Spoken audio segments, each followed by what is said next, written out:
ಎಲ್ರಿಗೂ ಇವತ್ತು ಸಿಂಪಲ್ ಆಗಿರೋ ಬೇಳೆ ಹೋಳಿಗೆ ಮಾಡೋ ವಿಧಾನನ ನನ್ನ ಚಾನಲಲ್ಲಿ ಹಾಕಿದ್ದೀನಿ. ಈ ವಿಡಿಯೋನ ಎಂಡ್ ತನಕ ನೋಡಿ, ಹಾಗೆಯೇ ನನ್ನ ಚಾನಲ್ನ ಸಬ್ಸ್ಕ್ರೈಬ್ ಮಾಡಿ.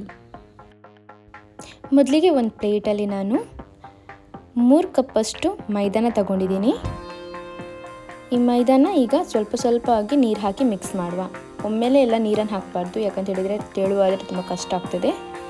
ಸೊ ಸ್ವಲ್ಪ ಸ್ವಲ್ಪ ಇದಕ್ಕೆ ನೀರು ಮಿಕ್ಸ್ ಮಾಡಿ ಮೈದಾನ ರೆಡಿ ಮಾಡುವ, ಹಿಟ್ಟನ್ನು ರೆಡಿ ಮಾಡುವ. ನೋಡಿ, ನಾನು ಸ್ವಲ್ಪ ಸ್ವಲ್ಪನೇ ಹಾಕ್ತಿದ್ದೀನಿ, ಯಾಕಂತ ಹೇಳಿದರೆ ಸ್ವಲ್ಪ ಜಾಸ್ತಿ ಆದರೆ ಅದು ಹಾಳಾಗೋಗುತ್ತೆ. ಹಾಗಾಗಿ ಸ್ವಲ್ಪನೇ ನಿಮಗೆ ಎಷ್ಟು ಬೇಕಷ್ಟು ಹಾಕ್ತಾ ಇರಿ. ನೋಡಿ, ನಾನು ಮೊದಲಿಗೆ ಸ್ವಲ್ಪನೇ ಹಾಕ್ತೆ.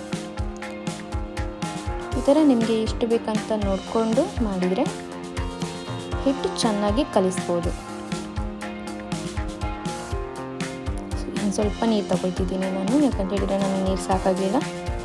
ಸ್ವಲ್ಪ ನೀರು ತಗೊಂಡು ನಾನೀಗ ಪುನಃ ಹಿಟ್ಟನ್ನು ಕಲಿಸ್ತಾ ಇದ್ದೀನಿ. ಈಗ ನೋಡಿ, ಚೆನ್ನಾಗಿ ನಾನು ಹಿಟ್ಟು ಕಲಸಿ ಆಗಿದೆ. ಇದನ್ನು ನಾವು ಸಪ್ರೇಟಾಗಿ ತೆಗೆದಿಡುವ. ಒಂದು ಗಂಟೆ ಹಾಗೆಯೇ ಇಟ್ಬಿಡುವ. ಒಂದು ಡಬ್ಬದಲ್ಲಿ ಹಾಕಿಡಬೇಕು. ಇದನ್ನು ಸೈಡಲ್ಲಿ ಇಟ್ಬಿಡುವ. ನೆಕ್ಸ್ಟ್ ಈಗ ನಾನು ಒಂದು ಲೋಟದಲ್ಲಿ ಬೇಳೆನ ತಗೊಂಡಿದ್ದೀನಿ. ನಾನೀಗ 3 ಕಪ್ ಬೇಳೆನ ಹಾಕ್ತಾಯಿದ್ದೀನಿ. ಸೊ 1 ಕಪ್ ಹಾಕ್ತೆ, ಇನ್ನೂ 2 ಕಪ್ ಹಾಕ್ತಾಯಿದ್ದೀನಿ. ನಾವು ಎಷ್ಟು ಬೇಳೆ ತಗೊಳ್ತೀವೋ ಅಷ್ಟೇ ಬೆಲ್ಲನೂ ನಾವು ಸೇರಿಸಬೇಕು. ಈ 2 ಕಪ್ಪಿಗೆ 2 ಕಪ್ ಬೆಲ್ಲ, 2 ಕಪ್ ಬೇಳೆಗೆ 2 ಕಪ್ ಬೆಲ್ಲ. ಸೊ ಇದನ್ನು ನಾನೀಗ ಕುಕ್ಕರಲ್ಲಿ ಹಾಕ್ತಿದ್ದೀನಿ. ಕುಕ್ಕರಲ್ಲಿ ಹಾಕಿ ಆದ ನಂತರ ಇದನ್ನು ಚೆಂದ ಮಾಡಿ ವಾಶ್ ಮಾಡ್ಕೊಳ್ಳಿ. ಯಾಕಂದರೆ ಅದರಲ್ಲಿ ಡಸ್ಟೆಲ್ಲ ಇರೋದೆಲ್ಲ 1-2-3 ಸಲ ವಾಶ್ ಮಾಡ್ಕೊಳ್ಳಿ ನೀವು. ವಾಶ್ ಮಾಡಿ ಆದ ನಂತರ ನೆಕ್ಸ್ಟ್ ಅದಕ್ಕೆ ಸ್ವಲ್ಪ ನೀರು ಸೇರಿಸಿ ಕುಕ್ಕರಲ್ಲಿ ಇಟ್ಬೇಡಿ. ನಮಗೀಗ 1 ಸಿಟಿ ಸಾಕು. ಕೆಲವೊಂದು ಕುಕ್ಕರಲ್ಲಿ 1 ಸಿಟಿನೂ ಜಾಸ್ತಿ ಆಗ್ತದೆ, ಜಾಸ್ತಿ ಬೇಯಬಾರ್ದು. 1 ಸಿಟಿ ಆದ ತಕ್ಷಣವೇ ತೆಗೆದು ಬಿಡಿ, ಅದನ್ನು ತೆಗೆದು ಬಿಡಿ. ನೋಡಿ, ಕುಕ್ಕರಲ್ಲಿ ಇಟ್ಟೆ ನಾನು. ಈಗ 1 ಸಿಟಿ ಆಗುವಷ್ಟು ಇರಲಿ. ನಮ್ಮದಿಲ್ಲಿ 1 ಸಿಟಿ ಆಯಿತು. ಈಗ ನಾನು ಬೆಲ್ಲ ತಗೊಂಡಿದ್ದೀನಿ, 3 ಕಪ್ಪಷ್ಟು ಬೆಲ್ಲ. ಇದು 3 ಸಲ ಹಾಕ್ತೀನಿ ನಾನು ಈ ಕಪ್ಪಿಂದ, ಲೋಟದಿಂದ. 3 ಲೋಟ ಬೆಲ್ಲ ಇರಬೇಕು. ಅದರೊಟ್ಟಿಗೆ ಏಲಕ್ಕಿ ಬೇಕು. ಇದನ್ನು ಚೆನ್ನಾಗಿ ಹುಡಿ ಮಾಡಿ ಇಟ್ಕೊಳ್ಳಿ. ಒಂದು ಅರಳು ಸಾಕು ಏಲಕ್ಕಿ, ಸ್ವಲ್ಪ ಪರಿಮಳಕ್ಕೆ ತಕ್ಕ ಅಷ್ಟೇ, ರುಚಿಗೂ ಪರಿಮಳಕ್ಕೂ. ನೋಡಿ, ಇಲ್ಲಿ ನಾನು ಬೇಳೆನೂ ಬೆಂದಾಗಿದೆ, ಹಾಗೆಯೇ ಬೆಲ್ಲ. ಅದ್ರ ಜೊತೆ ನಾನು ಸ್ವಲ್ಪ ಹುಡಿಯಾಗಿರೋ ಶುಂಠಿನ ಹಾಕ್ಕೊಂಡಿದ್ದೀನಿ. ಶುಂಠಿದ್ದು ಹುಡಿ ಸಿಗುತ್ತೆ, ಅದನ್ನು ಹಾಕ್ಕೊಂಡಿದ್ದೀನಿ. ಅದ ನಂತರ ಏಲಕ್ಕಿನೂ ಕೂಡ ಅದರಲ್ಲಿ ಹಾಕಿದ್ದೀನಿ. ಈಗ ಸ್ವಲ್ಪ ಇದನ್ನು ಕುದಿ ಬೆರೆಸ್ಲಿಕ್ಕೆ ಇಡುವ. ಬೆಲ್ಲ ತುಂಬ ಕರಗಬೇಕು. ನೋಡಿ, ಈಗ ಬೆಲ್ಲ ಎಲ್ಲ ಕರಗಿ ನಾನು ಮಿಕ್ಸಿ ಮಾಡಿ ಉಂಡೆ ಮಾಡ್ತಾ ಇದ್ದೀನಿ. ಸೊ ನಾನು ಇಲ್ಲಿ ಅದು ಚೆನ್ನಾಗಿ ರುಬ್ಬಬೇಕು. ರುಬ್ಬಿ ಆದ ನಂತರ ಈ ಥರ ಬರುತ್ತೆ ಹೂರಣ. ನಾನೀಗಲ್ಲೇ ಉಂಡೆ ಮಾಡ್ತಾ ಇಡ್ತಿದ್ದೀನಿ. ಸೊ ಉಂಡೆ ಮಾಡಿ ಆದ ನಂತರ ನಾನು ನಮ್ಮದೇನು ಮೈದಾ ಇತ್ತು ಅದನ್ನು ಕೂಡ 3 ಉಂಡೆ ಮಾಡ್ತಾ ಇದ್ದೀನಿ. ಸ್ವಲ್ಪ ತೆಂಗಿನೆಣ್ಣೆ ಹಚ್ಚಿ ಮಾಡ್ತಾಯಿದ್ದೀನಿ ನಾನು. ಇದಾದ ನಂತರ ನಿಮ್ಮ ಹತ್ರ ಒಂದು ಕವರ್ ಇದ್ದರೆ, ಯಾವುದೋ ಒಂದು ಪ್ಲಾಸ್ಟಿಕ್ ಕವರ್ ಇದ್ದರೆ ಅದಕ್ಕೆ ಸ್ವಲ್ಪ ತೆಂಗಿನೆಣ್ಣೆ ಹಚ್ಚಿ ಈಗ ನಾನು ಹಿಟ್ಟನ್ನು ಕಲಿಸಿಟ್ಟ ಹಿಟ್ಟನ ಮೇಲೆ ಹೂರ್ಣನ ಇಡ್ತಿದ್ದೀನಿ. ಚೆಂದ ಮಾಡಿ ಅದನ್ನು ಕವರ್ ಮಾಡಿ ದಪ್ಪದಲ್ಲಿ ಮಾಡಬೇಕು. ಈ ಥರ ಸುತ್ತಲೂ ಕವರ್ ಮಾಡ್ತಾ ಹೋಗಿ.